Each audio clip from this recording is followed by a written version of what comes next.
Holy what is a legacy, Batman? Tiki here, and I have been watching through each and every episode of Batman Beyond for the first time. Dragon, tell them why we're here.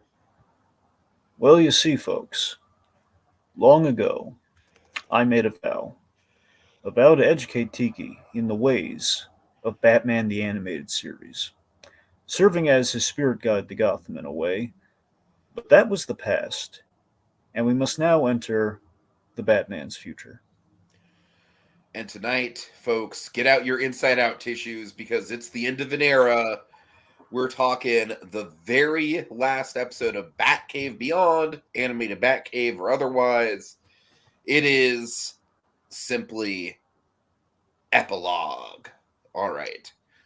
So, Dragon, by and large, I think this is a phenomenal episode. I think as a series finale, I think it pretty much hits all the right notes. I love all the stuff we get with Conroy. I mean, we obviously have like the great Conroy scene, which is, I mean, I agree with your assessment last time. It's like the king of great Conroy scenes. But overall, Dragon, I mean, Conroy is just, let's face it, he is just on his absolute A game. This, I feel like that's even cutting it short. Like every moment Conroy has in this thing is just incredible.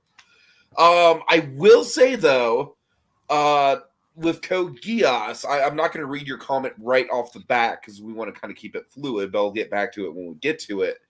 Dragon, I kind of agree with Code Geass's assessment of the twist. I not quite sure if I would have gone that far with the Batman Terry connection. So that's kind of like the one part of the episode that gives me pause. But other than that, I adore all the Bruce Wayne stuff. Seeing Terry in this kind of like future scenario was super intriguing. Old Amanda Waller is great. She gets a lot of levity, surprisingly, throughout the episode. So yeah, structurally, I think this is a really ambitious episode. The black and white sequences being ambiguous. I mean, all kinds of stuff to break down, Dragon. I'm really excited to get into it. Let's see, really quick. You also have Eli, aka Little Blue, in the comments saying all good things must come to an end. And indeed, if this was a Door song, we all know which Door song this episode would be. Okay, Dragon, so let's get into it one last time. What background do you have on this bad boy? Oh, I got a doozy of background. This is possibly the most background I got. I'm not surprised, honestly. It's a big episode. Oh, yeah. Okay, so this was directed by the dazzling Dan Reba. Reba! Yes, the Dan Scanlon of the DCAU. So Dan Reba, old Danny boy, of course, done a lot of fantastic episodes for Batman Beyond, such as Sneak Peek, Blackout, Wild Cards, and Once in a Future Thing, Part 1. Mm. So this was written by, we had two writers on this. So this was written by Bruce Timm. He worked on this. Bruce Timm rarely writes an episode in the DCAU. So he is giving an example of stuff that he's written before to show you how big a deal this is. He did Trial from Batman the Animated Series. He did Mad Love, of course, because that's based on his comic. And he did with Paul Dini. Of course. And Legends of the Dark Knight. Yeah, so he kind of just jumps in for like the really big event episodes for sure. Oh yeah, I mean he's directed episodes. In terms of him writing an episode, that's pretty big. And of course, sometimes when Bruce Timm writes an episode, there are controversial. Well, maybe not controversial, but there are bits that are like kind of long debated, which you kind of brought up one of them. So it's kind of part of the pattern there. The other writer on this was the dearly missed Dwayne McDuffie. Yeah. Of course, he untethered from this mortal coil, I think, in 2009. I think it was right after 9 or 10. It was when All-Star Superman came out. I think it was 9. Anyway, so Dwayne McDuffie, of course, one of the legendary secret weapon writer of the DC animated universe. Particularly, his Justice League stuff is legendary.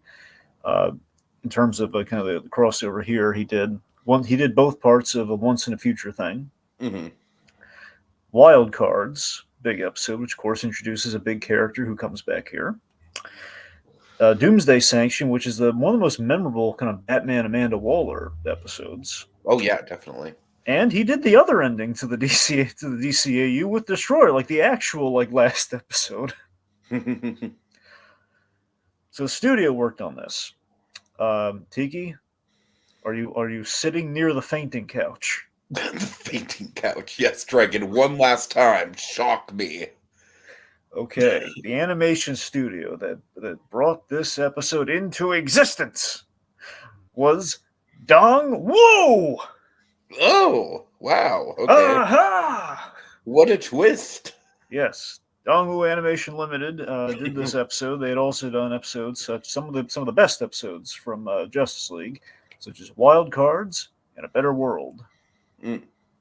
Yep, two very big and introspective episodes for Batman. A introduction of Ace, as well as the big Batman on Batman debate. Mm-hmm. Okay, so let me tell you how we get this episode. And buckle up, it's going to be a wild ride you're not going to believe if I tell you how we got this episode. Okay, so Batman Beyond: Return of the Joker comes out. Of course, it's a feather in the cap of Batman Beyond. It's well loved. It's huge. It was a huge undertaking because they're working on the show and they're doing the direct-to-video at the same time. So they finished that.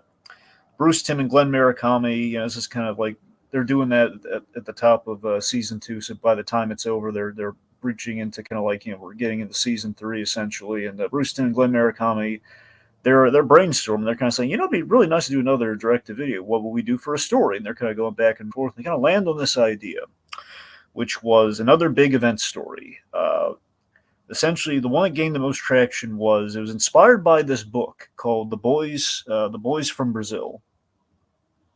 Essentially, long story short, all the details that we know about this thing are this. Bruce has been very forthcoming about it. This is as far as the idea went. Basically Catwoman Beyond, Selena Kyle, she cloned Bruce Wayne to keep the Batman mission going, and Terry was one of many clones, not just one. So Terry was one of many essentially Bruce Wayne clones that included her own son. Like she raised one of them as her own and had like a Manchurian Candidate Winter Soldier style dynamic with him to make him a new Batman. This is all pre-Damian Wayne. This is all before we get a Damian Wayne in the comics. So again, it's all relative. And this is before we get the episode out of the past. Essentially, we would have a Batman who's kind of like the anti-Terry McGinnis, who was a killer. It's very much basically, what if Terry McGinnis became the Phantasm? That was essentially the idea. And he's dealing with all the revelations that come. And essentially, this was like a 45-minute conversation that they had.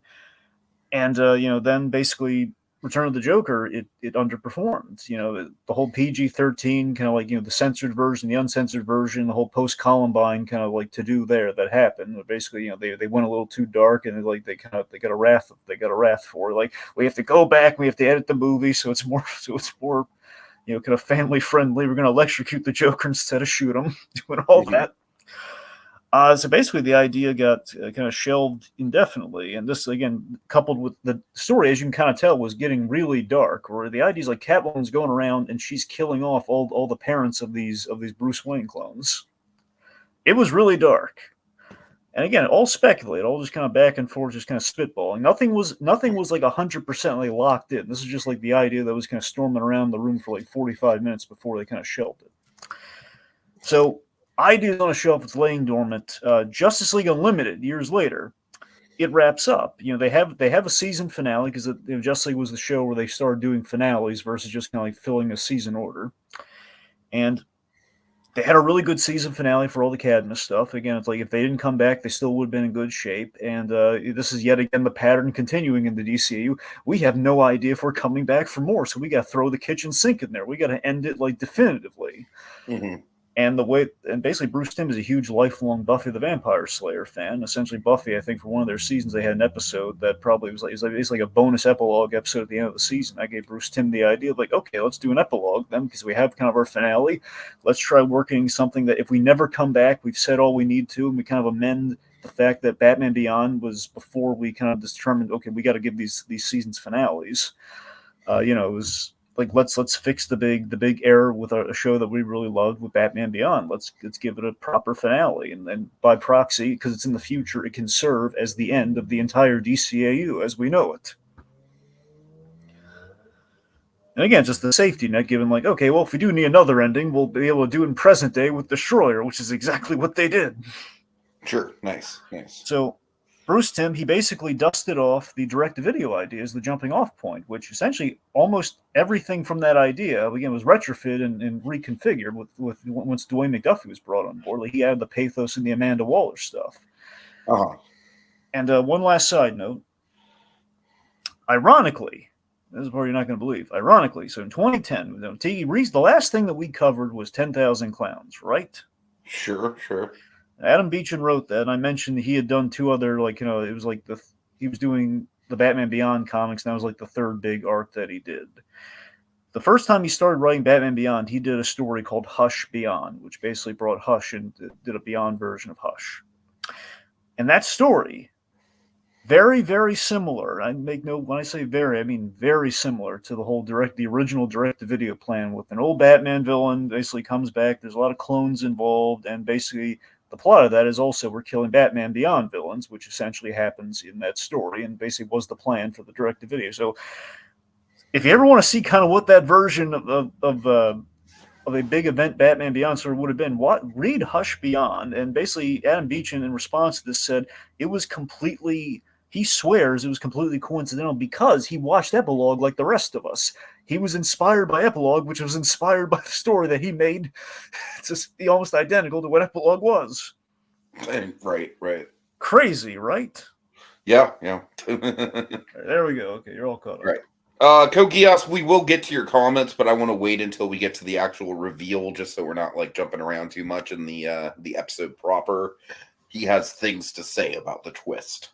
All right, Dragon. So let's start things off. We let's see. It's what, like, I could just go to the beginning of the episode. It's something like a lot of years in the future, Dragon. Okay, so it's 65 years in the 65. future. That's what I wanted to say. I just didn't want to. I just wasn't entirely sure. So yeah. So approximately, we're 15 years post Batman Beyond. So it's like Terry's like 32.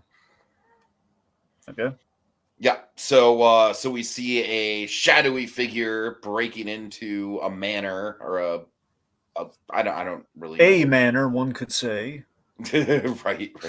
Yeah, so a complex. Basically, we have a shadowy figure breaking into a complex rather smoothly, and we reveal it's Terry McGinnis, age 32. I gotta say, I really like how, like, every design in this episode, as far as the aged up characters, from Waller to Terry. I mean, obviously, especially Bruce has a super memorable aged up design here. So, yeah, I mean, that's one of the things I feel like that gives this episode an event quality, is that we're working with practically almost all entirely new designs for the characters. Oh yeah. Plus, I mean, I like Terry's new look. He's got like the blade. It looks like his jacket, but it's black, and there's a lot there. You know? Yeah, I like it too. Definitely, kind of, it does a good job blending into the darkness in this opening scene for sure. That's the thing, because it really it has kind of like a Matches Malone kind of vibe, almost a little bit. I mean, a little bit, but it's also kind of like the whole, like, Terry is like kind of the teenage Spider-Man type, kind of spindly, kind of thin look, and then you have when he grows up to be, he's a man, he's a Batman now. It's.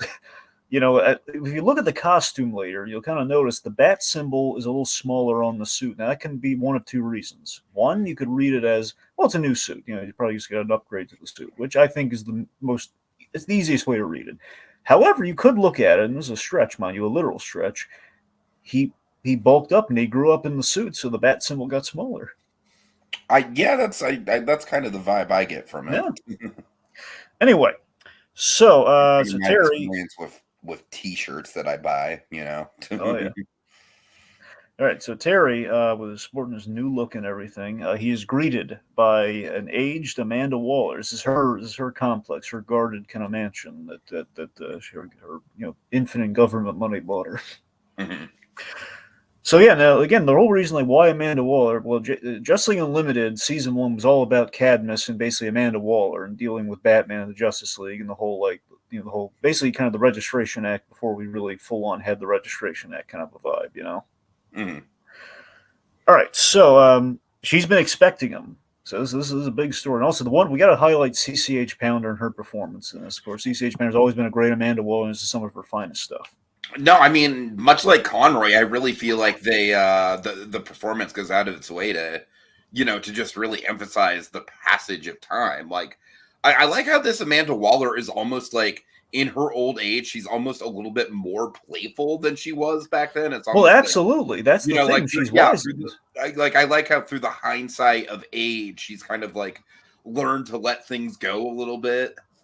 Now, mind you, the DCAU's version of Amanda Waller comparatively is like the nicest version of Waller. So we'll say Right. that.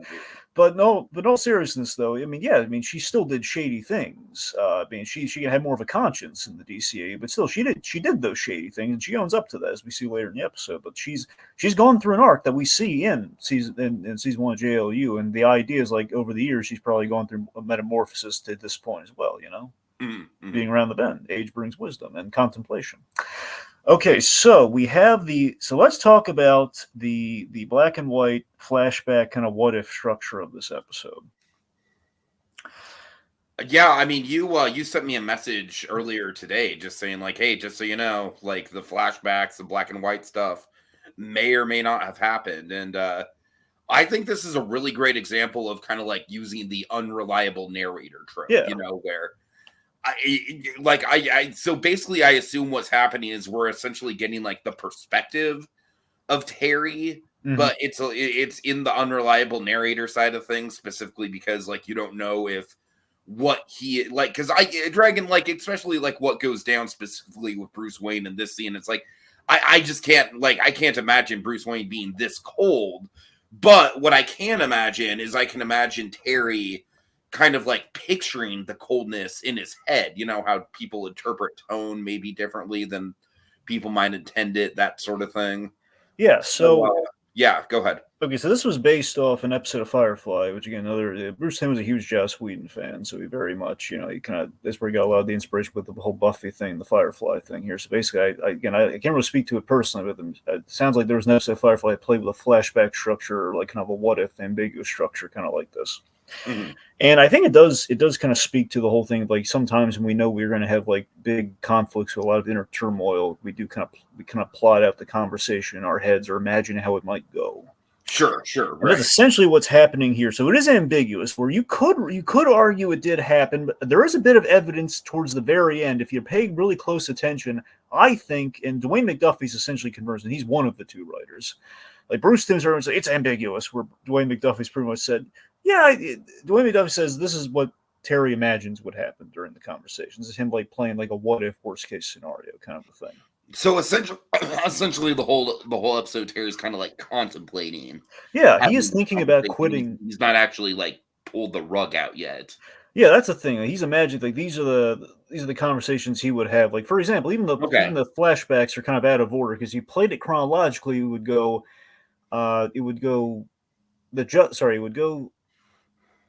Oh, right. Sorry, no, I got it. I mean, the stuff with Bruce Wayne as Batman would obviously be first, but I'm sorry, you're saying just the black and white flashbacks.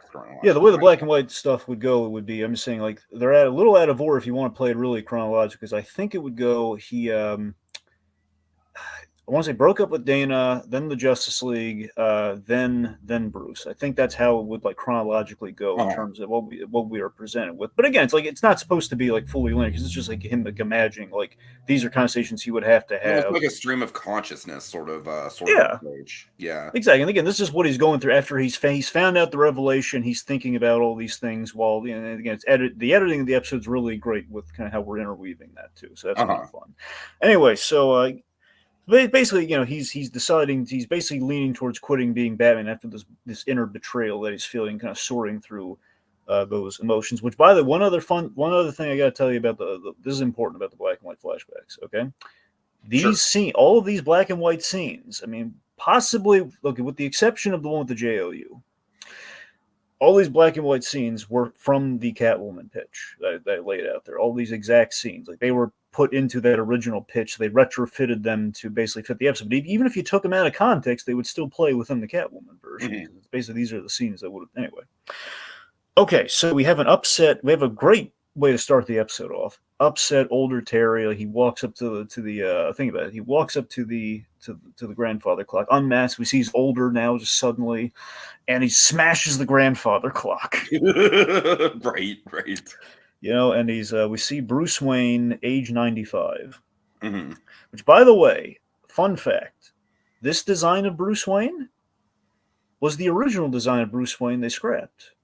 When they did Batman Beyond, oh really? Oh, that's interesting. They were they were considering going older, basically kind of splicing together this look. Basically, this Bruce Wayne is Bruce Timm. He's a classic monster. Because this Bruce Wayne is it's definitely a way more decrepit than we ultimately get in the series. So I don't know if we were going to go fully decrepit, but in terms of how he looks with the bald head and the scar and everything, the thing is, he was modeled after Boris Karloff. Okay. So Bruce Timm loves Boris Karloff, and he likes working that in when he can in places. Like, for example, the Joker has Frankenstein hands in Return of the Joker when we kind of did the revamp on his design when he's Joker Beyond. Sure. You'll notice in the main design of Bruce Wayne, he has a little bit of a line on his on one side of his face, and this is basically based off this original design where it went all the way across the head with the giant wrinkle on his. That's full Karloff.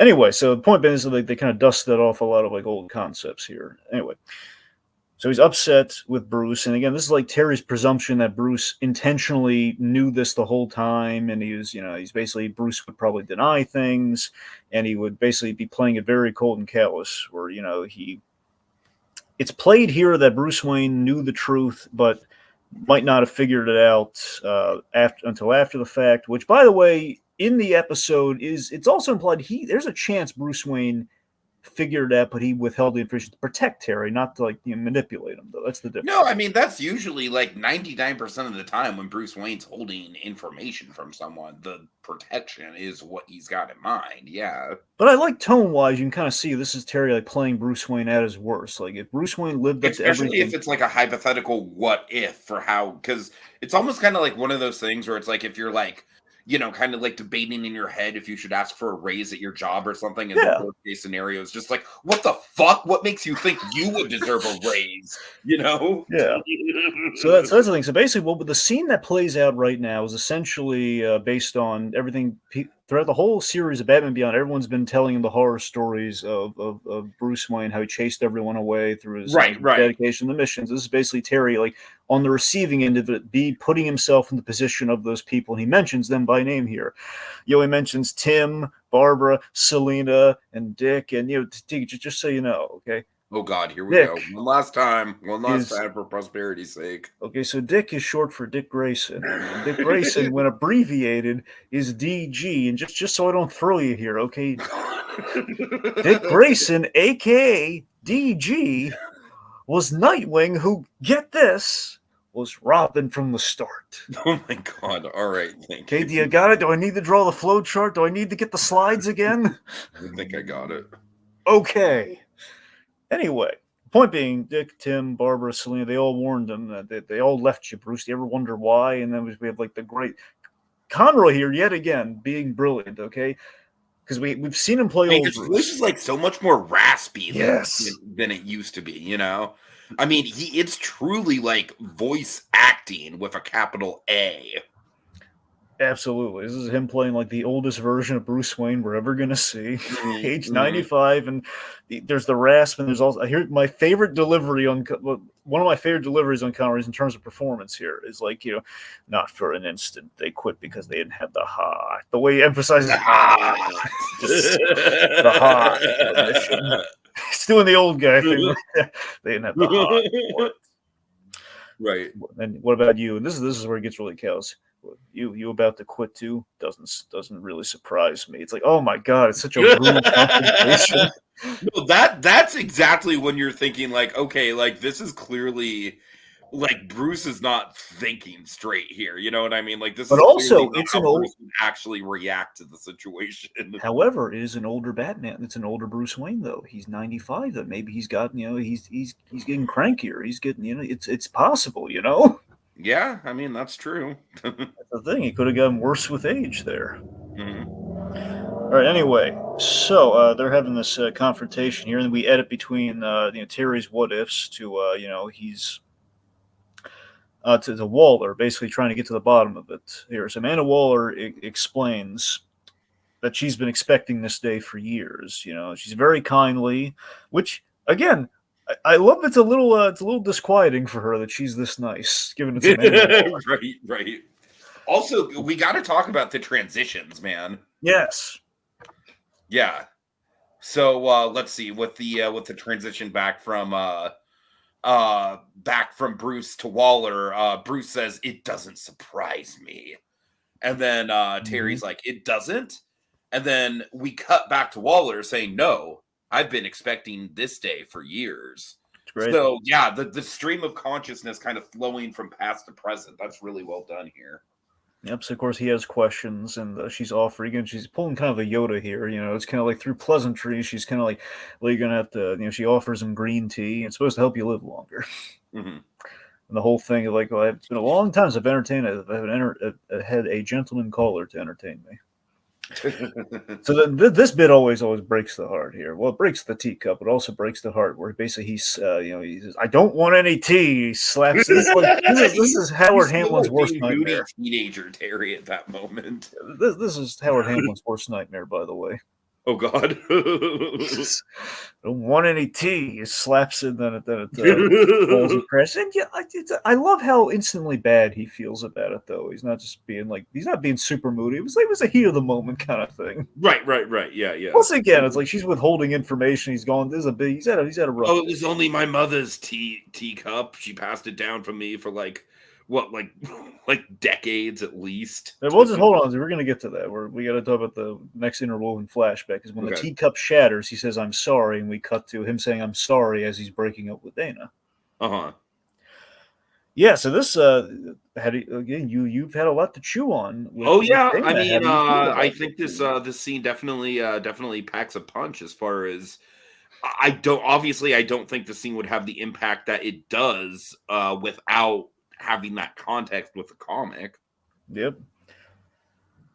So yeah, it's basically she's we filled in the blanks thanks to 10,000 Clowns retroactively. We've seen she did indeed find out, and it stands to reason at some point she would find out. If she's sticking with them, she's had to have found out, because otherwise you can't dodge her for like 15 years and she'd still be around. Right.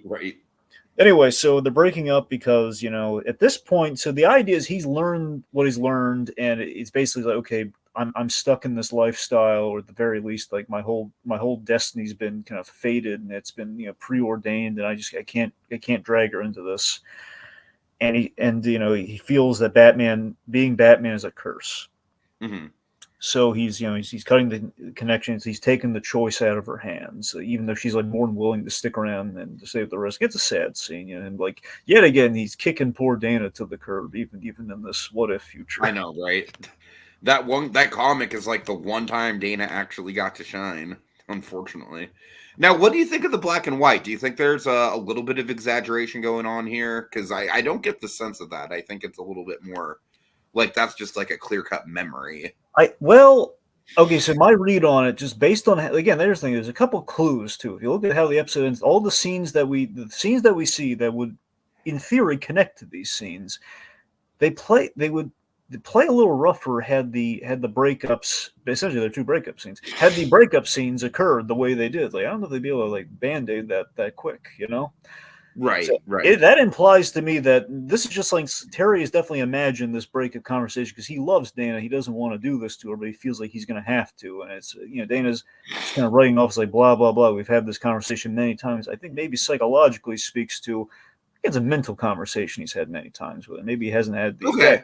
I like that. Regardless, though, I'm thinking it's like, I think it's pretty accurate. I think it's emotionally very true. Especially when you consider, now that I think about it, when you consider the fact that, like, at the end of the episode, it's not like they're actively broken up. You know what I mean? Yeah, that's what I'm saying. Based on that, I would say it seems like they are not broken up. Plus, if you want to add like a little bit of like kind of dream logic of sorts to it, it's like, why would he drag her out to the park just to break up with her and walk? It's like that might be just kind of the mind imagining just a little bit there, That's just my take on it. It's like, why? It's a real prickish move. Like, hey, let's meet in the Spider-Man 3 park and break up. Oh God. All right, anyway. So, anyways, and then of course, the transition from that is just Terry walking away, just saying, I'm sorry. Sorry. And then Amanda Waller's like, oh, that's okay. This teacup's only been in my family for 70 years. I'm just going to throw this out there, by the way. Okay. We get so much mileage out of I'm sorry in this episode. It's crazy. It's like, dear God. I mean, Dwayne McDuffie. You know how some people they use I'm sorry so much that it almost kind of like defeats the meaning of the word. Yeah. This is like the opposite, man. This episode, it's like when someone says they're sorry, you're goddamn right. They mean it. Yep. We have essentially like 4 I'm sorries, and they all count. Uh-huh.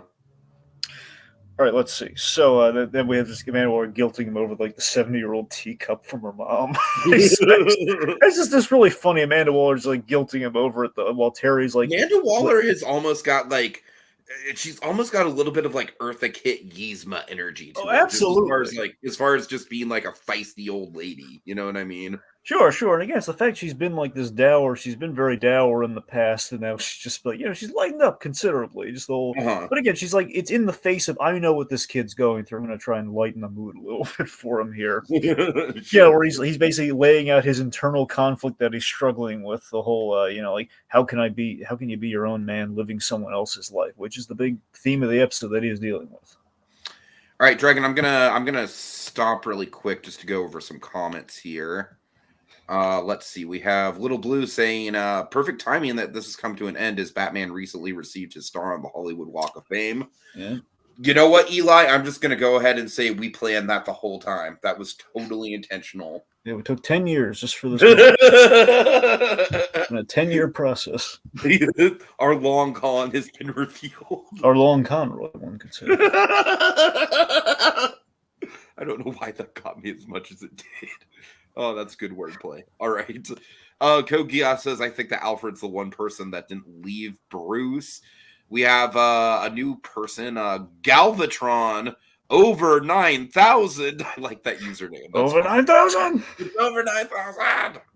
He's saying only death could separate Alfred from Bruce. Indeed. Yeah. And Kogia is saying that's why Alfred's the most dedicated, trustworthy member of Bruce's family. Kogias also, this is an interesting question, actually. Do you think Max should have been in the episode? Honestly, I'm a big Max fan, as you know. I've grown to really appreciate her. I think part of that is definitely just like, I'm a 90s kid. I grew up with Cree Summers as like one of the most prominent voice actresses in the industry. So it's like, got to give respect to that. But I got to say, Dragon, I think this episode is already pretty stuffed as it is. And I don't really think adding Max would have improved anything here. I think, especially with the Dana stuff, I mean, it's like they never, like, as much as I did ship Max and Terry throughout the series, obviously none of that was canon. Terry and Dana is canon. So, yeah, I think they made the right call by just leaving Max out of it. All right. And Kogias also says it would have been funny if the cup came from the Hatter. Only if here's the thing, I would like to think that the teacup. It's a gift the Hatter gave her, and she was like, you know what? I really didn't want to take it, but it's really good china. God damn it! Yeah, you joke about that. I would love to think that that at Wayne Manor, those teacups are Mad Hatter teacups. Oh my God! Anyway, all right. Let's see. So, okay. So it's like the whole one missing piece in the set's completely ruined. Uh-huh. Anyway, so I need leads to the whole like escaping the curse of Batman thing. It's like he basically ponders like escaping the curse of Batman. And then she says, "In one missing piece in the set's ruined." Then we cut to Paris and say, "It's ruined." So we had the JLU Beyond fighting in Neo Gotham, and looking at, in all fairness, it's a little mandated because it's Justice League Unlimited show, and we have 2 scenes in this that are definitely pointed out that he wishes that Batman was in his animated series costume. I can't disagree with that, but at the same time, it's like we got to stick to the timeline here, so it just makes sense. Well, that's the thing, because at this stage, later stage when he knows Amanda Waller, he would be in that outfit. So exactly, yeah. Then I get why, absolutely why, but it's also just the fact that it's a JLU show; they have to tie it in somehow. Which is fair, I mean, it's given Waller's role. It feels very exactly. I mean, that is a good point. Like, as as far as being a Justice League Unlimited episode, this episode is by and large a Batman Beyond episode by all intents and I purposes. mean, again, it's a nice epilogue for showing the relationship between Waller and Batman over generations. So that's kind of interesting. Sure, yeah. However, here's the thing: the Justice League Beyond, though, that feels absolutely mandated. Or okay, if we're gonna have, we should probably work in our, because we do have the Justice League in Batman Beyond, and we're doing a Batman Beyond episode. We got maybe kind of showcase that a little bit. One felt mandated, but I don't mind seeing these characters. They're cool. Yeah, I feel like they have so little screen time that it really doesn't matter. I do feel we picked a really random. Here's the thing: we only picked bad guys that looked cool for this sequence, though. None that they didn't quite 100% make sense. They couldn't use the Royal Flush Gang because we're going to use them in the other flashback. Right. So we have Parasite, who's a Superman villain. We have again. I mean, to be fair, there's a Superman Beyond, but still, he's not in this. We mention him later. We don't show him. Ink, good to see. Ink's a classic. Dan Reba showing some love for Ink. That makes sense. No, I mean, you're right, though. It is kind of like a random assortment of villains. And I kind of feel like as the series finale goes, it's kind of like, yeah, they just kind of yada over. Like, yeah, we got some fan favorites. They're here. They're cool. I mean, look, here's the thing. Ink's appropriate because Ink was like Terry's first bad guy. So Ink kind of makes sense. Sure, yeah. The interaction's kind of random, though. Just like, the Cairo... Green Lantern, the younger monk Green Lantern. The fact he says, very, very impressive. I gotta tell you, I've never really liked that Green Lantern. Well, you only got him for like one episode, so I don't know. Yeah, I know. I just don't really like the vibe. It's a little bit too like this is probably going to be unfair of me to say, but it kind of gives me too much of an Aang vibe. Yeah, but pre-Aang though. I know. Not by much, though. It's still kind of just hard to wrap my head around. That's fair. Anyway, regardless, it's the fact that the exchange is a little like clunky, like water. Well, she's Ink. She can move like water. Cairo, what are you talking about? Right. Like, why would you use bars for Ink? Anyway, so we then put her in a glass bottle. That we have a Warhawk there and an Aqua Girl. They're taking out. Here's the thing: Stalker feels like Stalker's a complete random pull. Like that guy, we should have used any other villain besides Stalker. Yeah. Shriek and Ink makes sense. Anyway, the point being, we have an assortment of Batman Beyond villains and Parasite for some reason. And with JLU Beyond taking him out, and then Batman comes in. This is really interesting. We get one little glimpse at this, though. Mind you, it's still kind of like an ambiguous, kind of like what if thing. But regardless, we do get to see Terry. And this was mandated because we have to show him in the costume at some point in the episode. They had to find some way to put him in the costume. Which, I mean, it makes sense. I mean, it's a tricky kind of line to draw here since obviously this is it's a Justice League Unlimited episode that's basically a Batman Beyond finale. So there's a lot of tricky kind of needles to thread here with this episode. That's the thing. It just feels like we can't have Terry McGinnis out of costume because then all the kiddies are going to go like, who's that guy? We need to draw because we can't just have him like awesome like smash the grandfather clock and he's like, wait, he's wore the mask for like 2 seconds. What is this? Gotham, the show? Come on. Oh God! Oh Jesus! Let's not go there. Okay. The point being, it's still we see him in action though. This is like we get to see Terry for like the only time ever as peak Batman. Like he's like doing like there's no like wet behind the ears rookie stuff. Like he comes in like an Arkham. Right. Yeah. Totally. Takes him out with a kick and then throws the batarangs and takes him out with a gliding kick. That's amazing. Before he would duke it out with Shriek for a few rounds and get the crap beat out of him, but he's not anymore. He's full Batman now. Sure. Anyway, so he basically breaks it too. I said, it's nice to see a show up, given like 3 out of 4 of the rogues, the iniquity of rogues was yours. Says, I'm quitting the Justice League. What? Batman is dead. Just walks up dramatically. It's very dramatic. This what if Terry McGinnis. Mm-hmm. All right, let's see.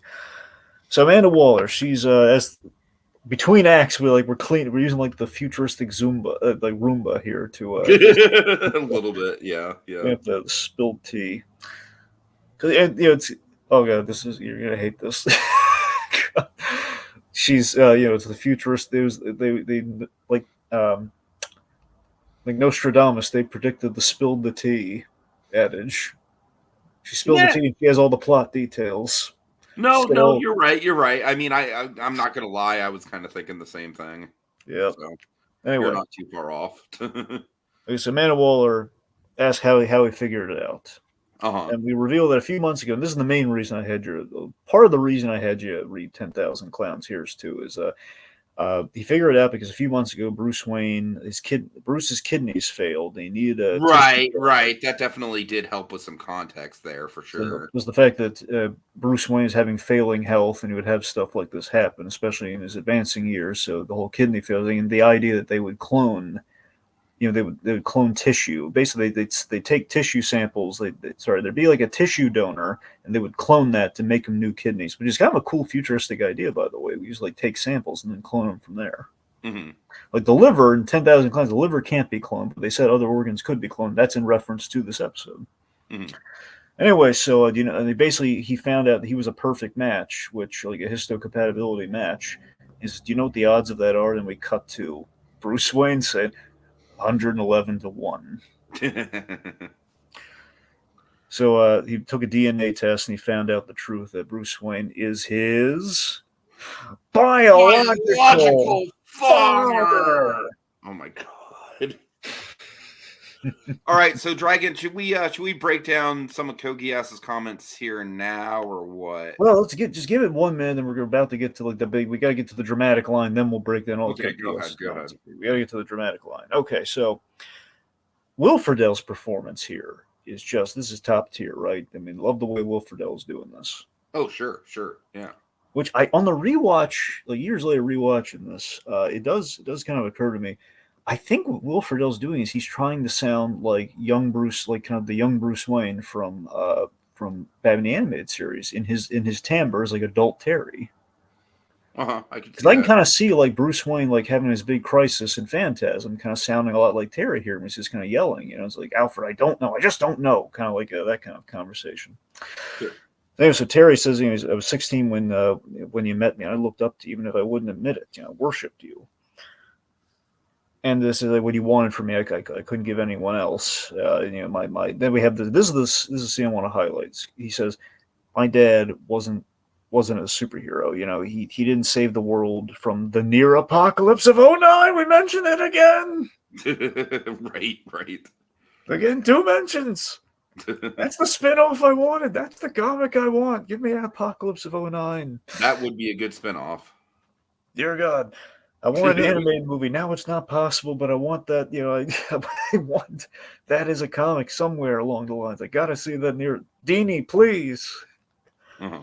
Okay, so my old man never went toe-to-toe with Mr. Freeze, but he was a good man all the same. And even after the divorce, he still helped out around the house. He still helped out when the rent was short. He never raised a hand to us, even though Lord knows I deserved it. He tried teaching me right from wrong, which I gotta admit hits me in the feels personally. Sure. The whole the bond of a father, it's the responsibility of the father, the whole right from wrong kind of thing, and also my correlation with Batman, where I very much learned right from wrong for Batman animated series. That really just kind of gets me there. Anyway, so Bruce Wayne's like, "What's your point?" That's where he goes off. It's just my point. My point is, never did I doubt that Warren that he loved me. My point is like all my warm feelings I had for my dad were just another lie. My point is I just found out Warren McGinnis isn't my father. Dun, dun, dun. Now we get into it. All right, so yeah, I'm not gonna lie, Dragon. I'm kind of on Kokias's side here. I kind of think that most of the rest of the episode is fantastic. I feel like this is maybe a little bit of a step too far. So Kogias is saying, I question the episode's big twist. It feels like a way of making it seem like Terry was destined to become the next Batman, which I'm against because Bruce is the only Batman. I don't agree with the Bruce is the only Batman thing. Terry is also Batman. We've established that. But I do agree that let's see, I still don't fully understand how the parent thing works. If Bruce is Terry's father, does guy who raised Terry still count as his birth father? I mean, I don't know. That's honestly a good question. Like, I feel like it's kind of both. I feel like we're kind of dealing with a my two dads situation here in a very literal sense. Well, think about it this way, Tiki. It's the fact that, So I'm trying to think of the best way to put this. All right, so again, it's like his whole again his Wayne murder essentially has been discounted to some degree here, where it's like this whole he right now he's thinking that Bruce Wayne orchestrated all this. He's thinking like the whole you rewrote my father's DNA for your legacy and you kind of took that away from me. You basically my whole existence again. It's more like the whole existence kind of the thing there. So it's less about it's not discounting Warren McGinnis, but it's more so like, hey, my whole purpose for being is just to serve your cause, and you lied to me about it. Right. That's in terms of like how that we're not poo-pooing Warren McGinnis there. We're not just underrating him or anything. No, but I'm just saying from a purely biological point of view. Yeah, from a biological point of view for sure. And he's basically like, a little ambiguous. Sure. Kilgias is also saying one of my favorite aspects of Batman Beyond is Bruce growing to be a father figure to Terry. I think that this twist makes the father thing too literal. Okay, so that's the thing. The one thing that kind of saves this twist for me is the fact that Bruce, although it's pretty much obvious that he probably on some level knows, but the fact that Amanda Waller is the one that set it up, I honestly think that makes sense, and I feel like it does make it a little easier to swallow. No, for sure. I mean, the fact that we've established the Cadmus technology here, and basically what they did through DCAU is they connected Return of the Joker to Cadmus, which is like we had Cadmus is like they would have had the technology to do this sort of thing. We just had like Joker retroactively through Justice League. We had like the whole the Royal Flush Gang thing, where that's where he got the technology to rewrite Tim Drake's genetic code, and that's essentially. Along the lines of stuff Cadmus would be able to do, and Amanda Waller absolutely have the ability to do. And again, we see how biologically we worked that out, by the way, because again, it's the flu shot. The flu shot rewrote, Warren McGinnis' genetic material to be Bruce Wayne's, and that's why he has two kids that essentially are Bruce Wayne's children. So I believe Kogias also said so that technically definitely means that Matt is kind of Bruce Wayne's biological son. Yeah, no, that's absolutely that's right, yes. Which is kind of trippy to think about. I'm not gonna lie. Anyway, so so basically, Bruce Wayne's in this scene right now. We have the whole thing like the world needs a Batman, and again, this is like Terry's perception of Bruce Wayne here being very arrogant and being very because not for a moment do I believe Batman would do this. Sure. Here's the line. Well, specifically when we have this great moment, shocking moment. Again, like Terry playing the worst case, kind of scene here, where he thinks Bruce Wayne set up and is like, "How you're already a teenager." When I met your mother, then he brings up the Cadmus technology, and Terry again, he gets his digs in too, which is didn't stop Tim Drake from using it on the Joker, and you see the hurt there because of what he's saying. There is like, that is like the definitive like low blow. Like that's probably one of the most hurtful things Terry's ever going to say to Bruce throughout the he's basically saying you would do what the Joker did to me. That's essentially what he's saying. To ensure your legacy the way the Joker did his, you do that to somebody. Which again, just very, very, it's a very horrible thing to say. But again, this Bruce has been really harsh, and possibly done something kind of really morally questionable to Terry here. Then we have the line here. It's very well delivered by Connery. Accident or not. The world does need a Batman, always will, which is it's a great line for Conroy, period. And again, like I said, I feel like this episode, Conroy is just like literally he's walking into the studio like, all right, I'm fucking bringing my A game for every syllable of this performance. Remember, Conroy, as far as he knows, this could be the end of the DCAU. This could be the end of his, he's playing this like it's the last time he's ever going to voice Batman again. Exactly. I'm sure he realized that when he was recording it. So anyway, you have this bit here where Bruce Wayne, he says that, so potentially the last words when he's saying that there, and then he has heart pains, and he's starting to go down. And this is a line that Batman would never say. The mantle of Batman is an honor, Terry. Like he would never. Oh yeah, that's absolutely something that Terry would think he would say that he absolutely would not. Yeah, which is great, I think. But also still, the moment that Terry would just walk away from Bruce, like in the situation, like. For all Terry knows when he's walking away from this, hypothetically, he could be like basically like this could be a death sentence for Bruce Wayne right here, because he's having heart palpitations. He spills all his meds all over the floor, and he's like on the floor, struggling to get the meds, like grasping at his heart. Terry just walks away. That is definitely like one of those things where it's like, okay, this is one of those like Terry would absolutely not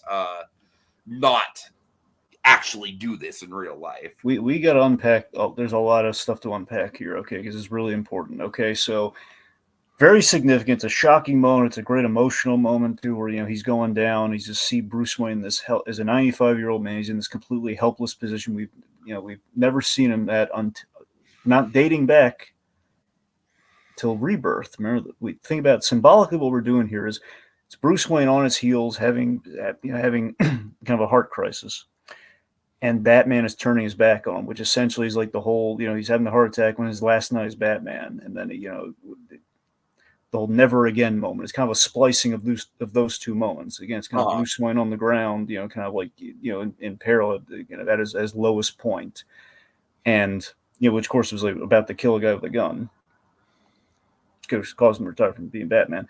And the fact that it's just it's Terry in the very same Batman costume that he wore that night, turning his back on him, and just like the shame, like Bruce Wayne, there's a shame and there's a pride in that moment where he won't give in that he needs help. He won't, he just shoots him that look.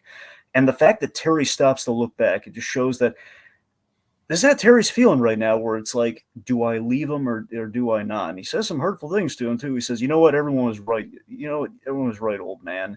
You are insane. It's not an honor being Batman. It's a curse. Right. Just walks out on him and just leaves Which him again, there. like in retrospect, that's probably a sympathy, a notion. Sorry, that Bruce would agree with. Yeah. So, but yeah, I just think it's a really well done scene, even if it is kind of ambiguously imagined. Yeah, but just the fact that there was like sympathy for a second for Bruce, just like there was concern, like an instinctual concern, but then he walks out. I'm seeing that like, okay, he can reach the pills. That's as much as I'm going to give him. He walks out. Right. Yeah. Now we have the great transition with the pills, like the pills all sprawled out to Amanda Waller. Yeah, the transitions this episode are just on fire, man. They really are. And the way we play it at the end, I mean, Terry does remember all these like things that he imagined. We do pay them off. We pay each of them off later on, Yeah, so then Amanda Waller lightening the mood here. So this is for my pituitary functions.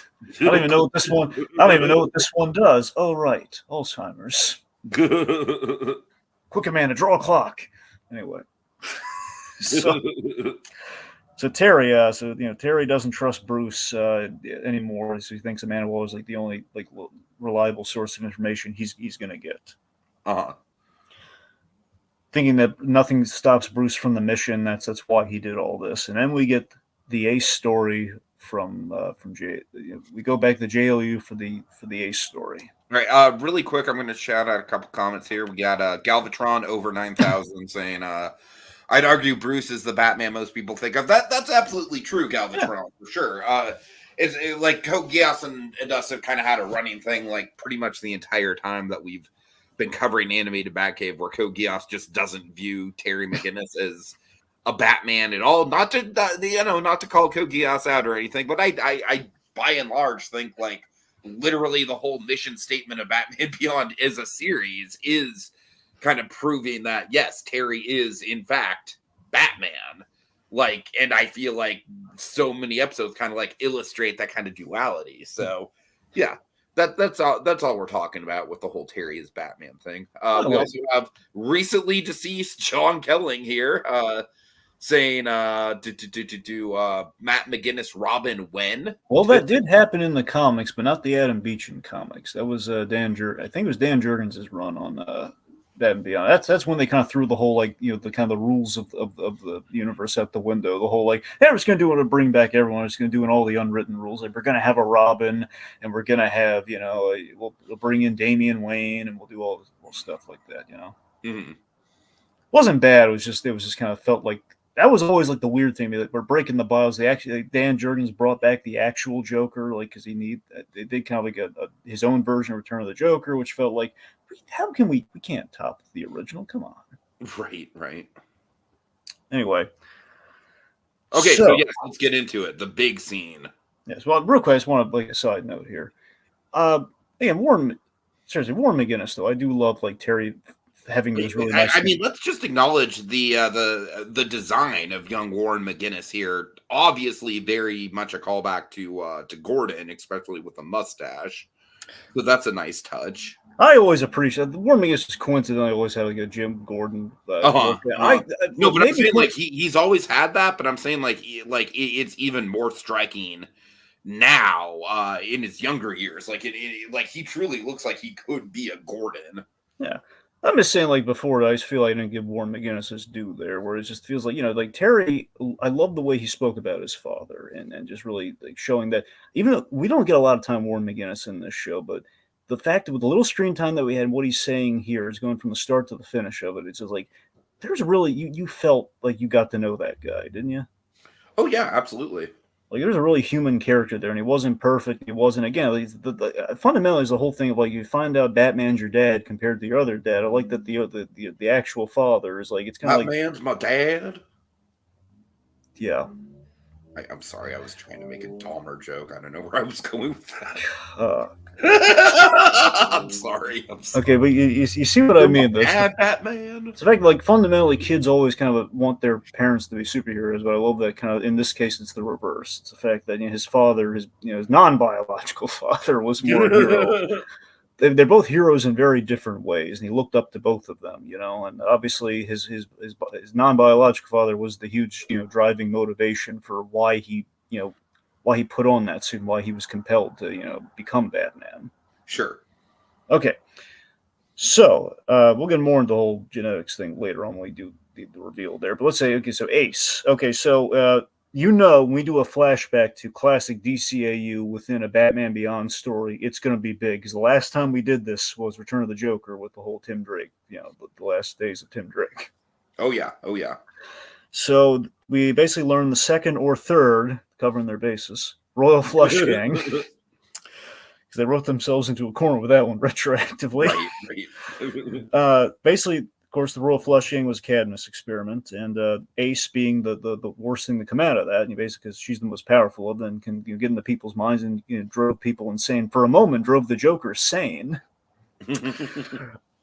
Basically created, they created Ace, who's now her mental powers have strengthened to the point where instead of creating mass hallucinations, she can actually warp reality. So she's completely out of control. She's created a new Royal Flush Gang out of average Joes who've been turned into super villains, just causing wreaking havoc, fighting the Justice League. And Waller shows up to tell Batman, Batman, Stargirl, Hawkgirl, Dr. Light, and Red Tornado what's going on. Mm-hmm. And again, this is Waller after she's had the arc with Batman. They're kind of working a little closer together. Batman still fully doesn't trust her, but she's got a respect for him at this point. She exposits that Ace is about to have a brain aneurysm, and basically the psychic backlash will kill everyone in a large mile radius. Yeah, so I mean, this is absolutely one of the most morally devastating situations we've ever seen Batman be put into. I mean, just the imminent death of a child. It simply does not get much more devastating than that, Yeah. Real quick, John, recently deceased John Kelling says, sane, I thought you just made Joe catatonic. Okay, yes, he did go catatonic. However, I would like to think, because that's the Joker's worst thing is he's made sane. We've kind of explored that in the comics occasion of the story going sane. He was in a Lazarus pit one time and it drove him sane.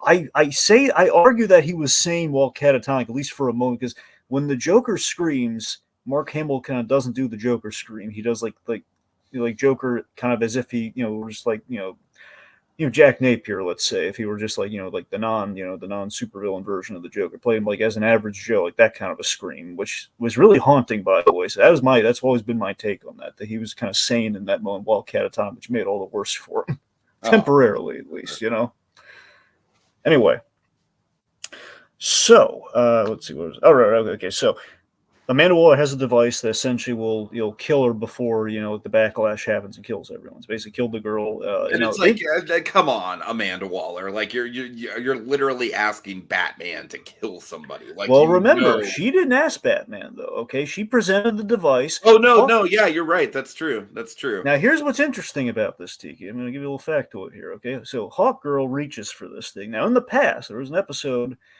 Wake the Dead, in which Shira, Hawkgirl, this is like after she came, basically in JLU, she came back and people didn't trust her because she was part of the whole Thanagarian Starcross takeover and everything. Sure. She had to earn back the public trust. And the big thing was that she had to kill Solomon Grundy, like as a mercy killing. And it was really hard on her, but she did it. So this is like her doing another Solomon Grundy job. That's why she volunteers for it first. Mm-hmm. And Batman stops her. Now, Batman stops her again because of his plan that he's got cooked up here. But, it's still like he knows how to save, at least in some, he knows how to not kill this girl. I love that that's kind of part of his plan here. And that's why he stops her, because he knows she'll actually do it. He has to do this. Right. It's just great. Again, it's Batman being the strategist, but also, again, like kind of saving the day, even when, the very much Kobayashi Maruing it, So he grabs it, and then Waller's saying, you understand, you'll be killing Ace, right? Says, well, she trusts me. She'll let me close enough to her to use the device. So, he does it. And then we have the scene. So, Tiki, this is the scene. No, I mean, I honestly, I've obviously not watched this episode before, but I have seen the image of Batman on the swing set dragon. Like, I feel like this image is kind of like burned into the Batman pop culture osmosis. I tell you, Tiki, the pains, I'm no joke. Just to show you my machinations on Anime Batcave. Oh, God. The pains at which I went to make sure you did not watch this scene, you will not believe. Oh, God. You will not believe. I can imagine it. Especially when Conroy passed. I had to. Right. To avoid. Sure, yeah. Oh, that's anyway, so we have this playground setting. We have, basically, Ace being kind of the girl looking for friends and acceptance. It's why she created the world Flushing, who couldn't be bothered to play with her. Uh-huh. So after all that, she was, Waller and Cadmus turned her into a weapon in the first place. They kind of saw her as a girl like a meta ability, and basically tried to weaponize her, and then Joker broke her out and everything. She was ultimately, I think the idea was that Amanda Waller, had Joker not messed with things, she would have been used as a meta deterrent, like against, like the superheroes of the Justice League and the DC animated universe kind of heroes. So basically, like if they got out of line, we'd be able to put them down or control them through the girl, our own version of that. Sure. So, we have Hynden Walsh, by the way, Starfire from Teen Titans. Oh yeah, I noticed. I recognized her. Doing a great job here, and she's basically saying, I got cheated out of my childhood. And we have a line. Here's the thing. The Great Conroy is kind of spliced into a couple lines in this. The way he says, I know what that's like. It's really good. Uh-huh. I mean, that combined with the the yes and I'm sorries that are the follow, but just him, you really do, don't you? I read your mind. That's how I knew you weren't going to use Mrs. Waller's. I love her delivery on that. Like, you really do, don't you? Yeah.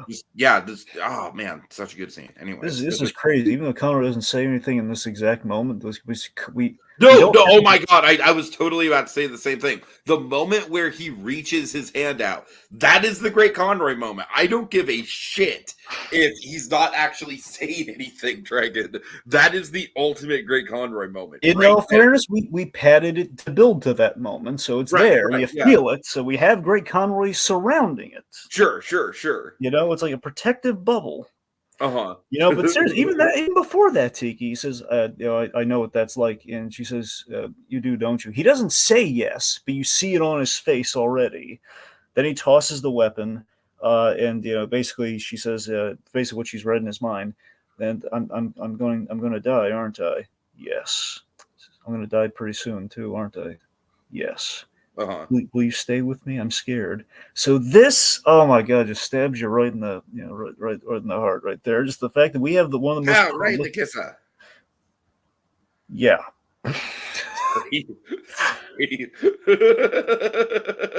Anyway, so we have quite possibly one of the most prolific Batman images out there. Oh yeah, for sure. Okay. The thing, it summarizes the mission of Batman, bringing comfort to children on their worst day. Uh-huh. Okay, you have just this moment of Batman. He sits without a word.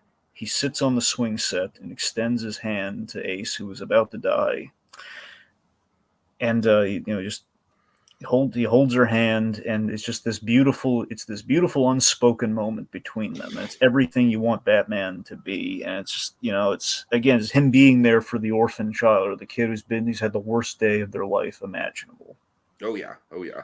Just utterly gobsmackingly beautiful. And again, the reason that moment plays as strong as it does is because we've gotten to know Batman, because we know Conroy like the back of our hands. Yeah, absolutely, It's absolutely. because That's really why it's like you absolutely don't really need any dialogue at all. Like it truly just plays by itself as like a non-verbal, just like gut punch. like without Conroy, that's just a moment like, oh, isn't that cute? Batman's holding the girl's hand. Well, you have Conroy infused in there. It's like you have the emotional depth in a character who's been in this girl's position. Mm-hmm. You know, again, like a character who's defined by loss and a child dealing with mortality. And of course, I assume Conroy's gotten on like all the other, like Ryan Reynolds and everyone, like they've always, like they've done Make-A-Wish stuff. They've come to these, kids who are dying in hospitals. I'm sure Conroy's has been in this position as well. So this is probably coming from a real place. And we know how Conroy does this sort. He digs deep into like his own life for these moments when he digs deep emotionally for Batman. So I'm sure it was put into this performance. Sure. All right. So then the Amanda Waller puts the button on it here, where basically Ace, kind of sets everything right. By the way, I don't know how true this is, but if you look at the designs of the Royal Flush Gang, there's actually kind of some fun Easter eggs. Like 10 is like Bo Derek. Oh God. So Jack is a samurai because of the pun Samurai Jack. That's the one I didn't really recognize the Queen of Hearts, but the design definitely stood out. It's like, she transforms from the Queen of Hearts into like just this big random burly guy. Well, that's the gag there. So this is what I'm saying. Some of this has been speculated. Like Bo Derek's actual. The Bo Derek is the real thing there. Everything else is like, okay, Jack might be a pun on Samurai Jack, which was on the same time as Justice League Unlimited. We have like Queen being a guy, might be a nod to Drag Queen. It's possible. And then you have the big thing being we have a MODOK looking king, and that's a nod to basic king for Jack the King Kirby. MODOK is a Jack Kirby character. Again, all of that's more speculatory. I'm just saying it's a little Easter egg potentially. Sure. How we assembled the Royal Flush Gang is kind of like a fun, kind of weird assemblage. Anyway, so everything fades back to normal. Batman is carrying Ace's body, and we have Amanda Waller, as we see like just a utterly kind of a really sad, a bummed out, grim looking Batman, just kind of walking with the girl in hands. He stayed with her until her time came. Mm-hmm. Yeah. Anyway, so Terry then brings up the really astute point of like, was it mercy or did he just deduce that Ace wasn't going to hurt anyone because her time was running out? Which it's fair to say. Now, I like to think that Ace didn't care until Batman showed up. Like no one cared about her until. That's what I like to think. Yeah, no, I mean it definitely you get the sense that at the very least, Batman was able to give her like a death that actually like meant something that wasn't just built on destruction. You know what I mean? Does that make sense? Yeah, it's also a meaningful thing of Batman too is the fact that Batman he never got closure. So the fact that he's able to give closure to this girl, I think meant was really big. Sure. All right, let's see. So Terry again said then again, Amanda Waller doesn't discount what he said there. Says, well, he was always 2 steps ahead of us. Uh-huh. So Waller reveals then that Bruce Wayne didn't, as he's just kind of like still digging. I still can't trust Bruce Wayne after what he's done to me here. Says Amanda Waller reveals Bruce didn't overwrite your DNA, honey. I did. Right. So this is a pretty cool what reveal. I'm saying though. I definitely think that that with this twist it kind of saves it a little bit. Yeah. Because I absolutely can't see Batman doing this whole thing where like I'm gonna make sure that I have a legacy. God damn it! Well, of course, he never would do that. That's the thing. He would never do something like that. I mean, Batman believes in contingencies, but that's a cruel contingency. He would never. Do that. Right. Exactly. Yeah. Yep. Yeah. So Waller, it makes total sense. I mean, Waller, it's like absolutely like in her wheelhouse to do something like this. But again, as she kind of lays out here, like she and Batman were enemies, then eventually allies throughout JLU and all the stuff that went through. So it really speaks to the impact that Batman has on people, that she would get to the point where she would think. And again, going back to what I said in the background here, okay, with Catwoman, this plot point makes no sense. I don't think she would go to the lengths or have access to the technology to do a whole cloning thing. This doesn't track at all for Catwoman. Why she would care that much? Sure. Amanda Waller, having the resources and having a grudging respect for Batman, building that to the nth degree, I could see her doing this, especially if she's in the business of building deterrence for the Justice League, having a contingency for Batman. Like, it also makes sense that of all the people in the Justice League she would trust, it would be the guy without powers. Right. So it makes all the sense in the world that if we need to keep the world honest, and especially the superheroes honest, we would want a Batman to always be around. So this makes sense tactically and makes sense like why she would invest so much money and capital into this thing. And we reveal the names. The only time we ever say the namesake of the show, Project Batman. Oh yeah, that's fun. That's fun. I gotta admit, that's the kind of fan service I can kind of get behind. There you go. Like, hey, it's kind of like a Peter Griffin. Like, hey, they said it. They said it. Yep. So basically, Batman. What did you think of this joke? This joke, as a kid, I didn't fully get it, but then, as I grew up, I kind of. Yeah. I mean, it's like honestly, I kind of feel like I bet you this was right around the time that CSI was like super popular. Yeah. And CSI, yeah, the whole like, yeah, it was a running thing on the show. So we have this gag of like, we see, he was basically. I've met a lot of people, extraordinary people, but none of them compared to Batman. Who could? And then so I saw him save the day dozens of times with them, his wits, body, and will. But he was getting older, slower, and someday he would either retire or someone would actually kill him. So I decided to. I love the way CCH Barrett says. So I decided to make a new one. So then we see Batman being patched up after kind of a battle of some kind after saving somebody, and see like blood being collected. He left his DNA all over town, and that was not remotely what I meant. Just suggesting, oh yeah, Batman got around all right. No. Okay, just I'm not going to paint the picture, but can you imagine Batman just actually like going around town, just doing that on like a compulsive level? God. I can't help it, god damn it. All right. It's a curse. Batman is a curse. Oh, Jesus. Anyway. So thanks. All right, so. Wow. Okay. Oh man, oh Jesus. All right, I'm good. You sure? Yeah, God, yeah. Thank you. Getting back to the pathos now. All right, so yeah, Amanda Waller, she did her research. She found a couple with psychological profiles very similar to Thomas and Martha Wayne. I think that's a little bit of a buy. It's kind of like a we don't care kind of buy, but it's still a little bit of a buy. Yeah, well, again, I think she's just trying to get as right as she can. We don't need it. You're right. It could have just, but again, if she's trying to scientifically engineer like an identical Batman who's not literally a clone, who would be like just someone who would be the next Batman, but genetically, like aligned with everything. And look, I wanted to address it here properly, okay? This is because I didn't really give my two cents on this. All right, so. For what we do here, the idea that we rewrote Warren McGinnis's genetic code to basically be Bruce Wayne's, and he gives birth to a genetic copy of Bruce Wayne. There's essentially, basically, if Bruce Wayne had a kid with Mary McGinnis, that's essentially what we get here. So, it's, anyway, the whole biological father thing with Bruce and Terry, I agree that it plays. At the time watching the episode, I was like, oh my God, I was fanboying out because we're connecting the dots. So, hey, this is kind of cool. We're going, because it had been a long time since Batman Beyond had finished, and we go back to the well. It's kind of exciting, right? Sure. And it's like, okay, we're connecting the dots here. We're going all over the place. And then you realize, like, hey, it does play better if it's just kind of like serendipity. These characters find each other and that they mentor each other, and it kind of shows the trust and kind of a found family dynamic with Bruce Wayne.